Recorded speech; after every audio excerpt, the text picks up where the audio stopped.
Hi guys, welcome back to my channel. कैसे आप सब? स्वागत है आपका एक और वीडियो में। तो आज की वीडियो आपके लिए बहुत इंपॉर्टेंट हो सकती है। जो भी न्यू स्टूडेंट्स आ रहे हैं उनके लिए, या फिर जिनको मतलब अभी रिसेंटली आए हैं उनके लिए काफ़ी इंपॉर्टेंट वीडियो है। बट इस वीडियो को आप पूरी देखोगे तभी आपको समझ आएगी। तो वीडियो को पूरी देखना ताकि आपको अच्छे से पता लग जाए, आप अच्छे से अपना दिमाग लगा सको कि मेरे को इस टाइम पे ये करना है, इस टाइम पे ये करना। तो आज की वीडियो रहेगी कि आपको जैसे टाइम लाइन है आपकी, पहले फर्स्ट 3 मंथ्स, उसके बाद 3 to 6 मंथ्स, 6 to 12 मंथ्स, ऐसे ऐसे टाइम लाइन है। उसमें आपको क्या क्या चीज़ें ऐसी करनी है, राइट करनी है, जो कि आपके पैसे भी बचाएं और आपका जो आगे फ्यूचर का पीआर पर्सपेक्टिव से कोई अगर पाथवे बन रहा है तो वो कैसे आप फिगर आउट कर सको, है ना। आप लेट ना हो जाओ मेरी तरह, क्योंकि मेरे को 3 साल हो गए। अगर मैं कुछ चीज़ें अपनी चेंज कर लेता बैक इन द डे 1 साल के बाद, तो आई थिंक मेरा थोड़ा सा फ़ायदा हो जाता। But it's never too late, it's all right. इसलिए मैं आपके लिए वीडियो बना रहा हूँ कि जो मैंने गलती कर दी है, या फिर जो मैं समझता हूँ कि पहले चीज़ें हो जानी चाहिए थी, वो आपके साथ ऐसा ना हो। तो as simple as that, video को सिंपल रखेंगे और इजी भाषा में आपको समझाऊंगा, फटाफट आपको समझा दूंगा, ज़्यादा वीडियो लंबी भी नहीं रखूँगा। वीडियो को पूरी देखना। तो सबसे पहले आपको क्या करना है, आपको करना है सब्सक्राइब चैनल को, ताकि आपके लिए ऐसी वीडियोस अच्छी अच्छी मैं बना सकूं, अपना फीडबैक शेयर कर सकूं। आपके लिए तो बस एक बटन है, बट मेरे लिए मोटिवेशन है। तो make sure you like, share and subscribe this channel, ताकि आपका भी फ़ायदा हो, मेरा भी फ़ायदा हो। तो फर्स्ट ऑफ ऑल मैं बात करूँगा कि आपका इनिशियल टाइम पीरियड जो कि है फर्स्ट 2 3 मंथ्स में आपने क्या करना है। आप फाइनली आपका वीज़ा आ गया, आपकी फ़्लाइट होगी, आपकी ओरिएंटेशन है, आपने यूनी में जाना है, आपने यूनी में सीखना है, आपको जॉब ढूंढनी है। पहले 3 महीने आपको कुछ नहीं स्ट्रेस लेना है। सिर्फ जो आपको फोकस करना है वो अपना यूनी की स्टडीज़ पे करना है, क्योंकि फेल नहीं होना है। ऑब्वियसली यहाँ पे थोड़ा चेंज है सिस्टम, तो यूनी आपको अच्छे से करनी है, फेल नहीं होना किसी सब्जेक्ट में। और दूसरी बात, आपको जॉब ढूंढनी है। जॉब की मैंने वीडियोस बनाई हुई हैं, आप देख लेना। जॉब ढूंढनी है आपको, यूनी का सॉर्ट करना है। पहले 3 महीने कोई स्ट्रेस नहीं लेना, ठीक है। जब ये चीज़ें सॉर्ट होगी उसके बाद आता है 3 to 6 मंथ्स का पीरियड, जो आपको आपका डिफाइनिंग पीरियड होएगा कि आपको कोर्स को कंटिन्यू करना है कि नहीं करना है। देखो, कई कोर्सेज हैं जैसे नर्सिंग वगैरह, या फिर आप कोई सिविल का कोर्स कर रहे हो, फॉर एग्जांपल सिविल इंजीनियरिंग कर रहे हो, तो आप वो कोर्स को कंटिन्यू रखें, क्योंकि उनकी वैल्यू है। अगर आप कर रहे हो आईटी, अगर आप कर रहे हो बिजनेस, अगर आप कोई भी ऐसा वैसा कोई भी कोर्स कर रहे हो, हेल्थ साइंस वगैरह एक्सेट्रा एक्सेट्रा, कोई भी कोर्स कर रहे हो, तो आप कोर्स वो कर सकते हो। बट आपको अगर पीआर का पर्सपेक्टिव जानना है उसका, या फिर आपको पीआर का फ्यूचर जानना है उसका, तो मैं आपको यही कहूँगा कि उस कोर्स में बहुत ज़्यादा कंपटीशन है। You cannot get P R in that short period of time. For example, bachelors में हमें 2 साल की टी आर मिलती है और मास्टर्स में हमें 3 साल की मिलती है। वो शॉर्ट पीरियड में आपकी पी आर हो ना हो, चांसेस कम है। तो अगर आप नर्सिंग से या कंस्ट्रक्शन रिलेटेड कोर्सेज में नहीं हो, तो आपको क्या करना है, आपको अपना प्राइमरी कोर्स जो है वो वही रखना है जो आप लेके आए हो, टू बी सेफ साइड, टू आप वीज़ा कंडीशन आप ब्रीच ना करो कोर्स वगैरह चेंज करने की। लेकिन आपको वो जो आपका प्राइमरी कोर्स है, फॉर एग्जांपल मेरा आईटी था, तो आईटी का ही कोर्स आपको किसी सस्ते कॉलेज में ले लेना। इट्स वेरी इजी, आप ना कोई वीज़ा कंडीशन ब्रीच कर रहे हो, ना कुछ कर रहे हो, it's just for saving money. आपको आईटी का कोर्स जो है, या फिर आपको बिज़नेस का कोर्स जो है, वो आपको सस्ते में कॉलेज में कर लेना है। वो कंप्लीट करना है 3 साल या फिर 2 साल, जो भी आपका डिपेंडिंग ऑन बैचलर्स और मास्टर्स है।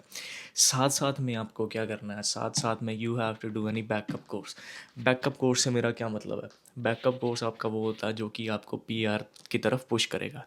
It can be either construction courses, for example carpentry, bricklaying, roofing et cetera et cetera, there are so many courses. और it can be related to medical field, जैसे डिप्लोमा ऑफ नर्सिंग आता है, जिससे आप nursing के pathway में आप जुड़ जाते हो। आपको आइदर मेडिकल आइदर कंस्ट्रक्शन का बैकअप कोर्स लेना है। आपको अपना कोर्स मेन वाला नहीं छोड़ना है, ताकि आपकी वीज़ा कंडीशन ब्रीच ना हो। लेकिन आपको एज एन बैकअप आपको इन 2 सेक्टर्स में से कोई ना कोई कोर्स उठा लेना है, जो कि 1 साल का हो सकता है, 1.5 साल का हो सकता है, 2 साल का हो सकता है, depending on your visa conditions. आपके 2 कोर्स साइड बाय साइड चलेंगे, और आपने जितनी यूनिवर्सिटी में फ़ीस भरनी थी, उस टोटल फ़ीस में, जैसे फॉर एग्जांपल 90,000 है, किसी की 80,000 है, किसी की 70,000 है, उस टोटल फ़ीस में आपके 2 कोर्सेज हो जाएंगे। एक जो आपका प्राइमरी कोर्स है, और दूसरा जो आपका बैकअप पीआर के लिए कोर्स है। तो आपको एसएप वो कोर्सेज अपने डन कर देने हैं दोनों। एक तो चलो प्राइमरी 2 साल चलना ही चलना है, आपका क्या पता कंस्ट्रक्शन का कोर्स या फिर डिप्लोमा ऑफ इंजीनियर जो नर्सिंग है वो आपको 1 साल में फिनिश हो जाए। तो आपका जितना जल्दी फिनिश हो उतना जल्दी आपको फ़ायदा मिलेगा। तो 3 to 6 मंथ्स में आपको ये डिसाइड करना है कि आपको कोर्स चेंज करना है या कोर्स कौन सा करना है। और ये डिसाइड कैसे होएगा, आपको जाना है किसी एजेंट के पास। किसी एजेंट के पास ना जाओ, मतलब 2-3 एजेंट से सलाह लो कि भाई जी मैं ऐसे-ऐसे मेरा सीन है, मैं कौन सा कोर्स करूँ। फॉर एग्ज़ाम्पल आप मास्टर्स ऑफ इंजीनियरिंग कर रहे हो, तो इंजीनियरिंग आप मैकेनिकल कर रहे हो, तो वो कहेंगे हम आपको सिविल इंजीनियरिंग दिला देते हैं। तो आपका कोर्स भी नहीं चेंज हुआ, आपको बैकअप कोर्स भी नहीं करना पड़ा, आपका जो मेन कोर्स है वही पीआर रिलेटेड कोर्स में चेंज हो गया। फॉर एग्जांपल आप बैचलर्स ऑफ आईटी कर रहे हो, लेकिन आपके पास बैंड पूरे हैं, 8 बैंड है, मतलब 7 ही चाहिए होते हैं नर्सिंग के लिए, तो वो आपको बैचलर ऑफ नर्सिंग में भी डाल सकते हैं, या फिर बैचलर ऑफ सिविल मतलब कंस्ट्रक्शन के रिलेटेड कोर्स में कहीं पे डाल सकते हैं। तो आपके एक्स्ट्रा पैसे भी नहीं लगे, आपको कोई 2 कोर्स भी नहीं करने पड़े, आपका एक कोर्स ही चेंज हो गया। ये डिपेंड करता है कि आपकी कंडीशंस मीट हो रही हैं कि नहीं हो रही। जैसे 7 ईच बैंड चाहिए नर्सिंग के लिए, कंस्ट्रक्शन के लिए इतना कुछ खास चाहिए नहीं है। बट द थिंग इज़ कि कंस्ट्रक्शन के कोर्सेज़ इतने अवेलेबल नहीं हैं, जो कि जैसे बैचलर्स और मास्टर्स अवेलेबल नहीं है। उनके जो ट्रेड कोर्सेज़ हैं वो 1-1 साल के छोटे कोर्सेज़ बोलते हैं, उस उनको बोलते हैं डिप्लोमा टाइप कोर्स होते हैं, वो बैचलर्स और मास्टर्स नहीं होते। तो ये आपको एजेंट ही बता पाएगा कि आपके लिए कौन सा कोर्स सही है, या फिर आप सीधा ही कोर्स किसी पीयर रिलेटेड में जा सकते हो, या फिर आपको 2 कोर्स साइमल्टेनियसली करने पड़ेंगे। तो एजेंट लेते हैं $100 के आसपास फ़ीस। जस्ट मेक श्योर कि आप 2-3 एजेंट से कंसल्ट करो, जो भी आपको अच्छा लगता है, जो भी आप, अगर वो सेम सलाह दे रहे हैं तो आप उनकी बात फॉलो करो, क्योंकि उनको ऑब्वियसली ज़्यादा पता। 3 to 6 मंथ्स में आपको ये डिसाइड करना है 6 महीने या एक मैक्सिमम आप 1 साल ले सकते हो। 1 साल के अंदर अंदर आपको सारा कुछ ये सॉर्टेड करना ही है। आपका दूसरा कोर्स भी चालू हो जाना चाहिए, और आपका जो प्राइमरी कोर्स भी है वो भी साथ साथ चल रहा होना चाहिए, ताकि आपकी वीज़ा कंडीशन ब्रीच ना हो। It's as simple as that. अब यही जो चीज़ हुई है, मेरे को बैकअप लेने में थोड़ी लेट हो गया। मैं अपने towards the end of my primary decree में मैंने बैकअप ऑप्शन को सिलेक्ट किया, जो कि पीआर पर्सपेक्टिव, पीआर के लिए आगे वो काम आएगा। तो मैं अपनी 2 कोर्सेज़ में अपनी वो डाल सकता हूँ, अपनी एक्सप्रेशन ऑफ इंटरेस्ट होता है जो पीआर के लिए होता है, 2 कोर्सेज़ में डाल सकता हूँ। तो वन कोर्स इज़ मेरा आईटी, जो मैं, अगर मैं आईटी में जॉब करूँ 2-3 साल एक्सपीरियंस करूँ, मेरे पॉइंट्स बन जाए, मैं उसमें डाल के रख सकता हूँ। प्लस मैं अपना बैकअप जो कि मैं 1 साल का कोर्स कर रहा हूँ, वो उसके रिलेटेड भी मैं अपनी एक्सप्रेशन ऑफ इंटरेस्ट जो कि पीआर के लिए रिलेटेड होता है, आपको डालनी होती है, वो मैं डाल सकता हूँ। अब मेरी किस्मत है कि मेरी इसमें आए या इसमें आए, बट चांसेस जो हैं वो कि 1 साल का जो कंस्ट्रक्शन का कोर्स है उसमें आए। तो इसलिए मैंने बैकअप ऑप्शन रख लिया, ताकि टाइम 2 साल का ही है मेरे पास, तो 2 साल में मेरे को आईटी का इनवाइट आए ना आए, दूसरे साइड मेरे को काम करना पड़ेगा। तो इसलिए मैंने 2 कोर्सेज साइमल्टेनियसली किए, बट टूवर्ड्स द एंड किए हैं, तो इसलिए मैं लेट हो गया हूँ। मैं नहीं चाहता कि आप लेट हो जाओ। आप फटाफट अपना as soon as possible within 0 to 12 months के अंदर अंदर आप अपना डिसाइड कर लें क्या करना है आपको, क्या नहीं करना है, एजेंट्स के पास जाएँ, ताकि फटाफट आपका अपना सॉर्टेड हो जाए वो जो पाथवे बन रहा है। और साथ में प्राइमरी कोर्स तो करना ही है, उसमें जॉब करो ना करो एक्सेट्रा, वो आपकी इच्छा है, या फिर आपको प्राइमरी कोर्स ही कंटिन्यू करना है, आपको उसमें स्पॉन्सरशिप वगैरह लेनी है, तो इट्स अप टू यू।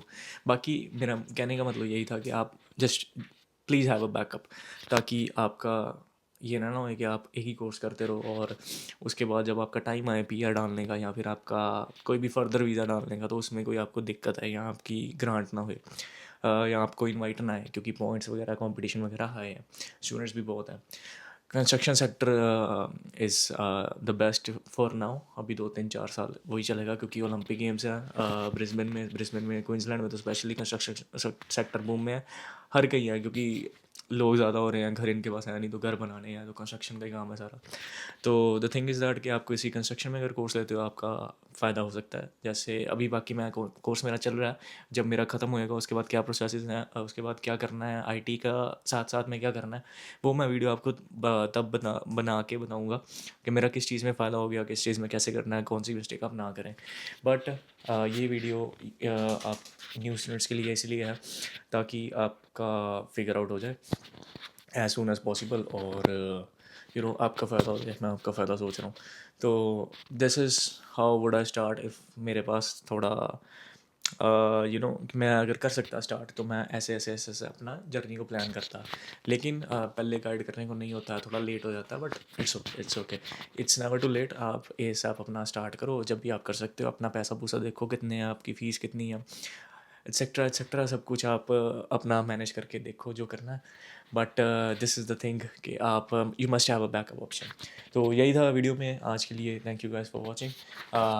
अगर आप 2 कोर्सेज साइमल्टेनियसली कर रहे हो तो थोड़ा आपको डिफ़िकल्टी भी हो सकती है। जैसे 2 दिन यूनिवर्सिटी की क्लास होगी, 1 दिन आपकी ट्रेड की क्लास होगी, या फिर जो नर्सिंग वाला कोर्स है उसकी क्लास होगी। तो थोड़ा सा डिफ़िकल्ट हो सकता है, but you have to do it. आप फ्यूचर का थोड़ा सोचो। And that's it for the video. Thank you guys for watching. और लाइक शेयर एंड सब्सक्राइब कर देना अगर आपको मेरी सलाह अच्छी लगती है, या फिर आपको और वीडियोस चाहिए तो। Thank you guys. Like share and subscribe.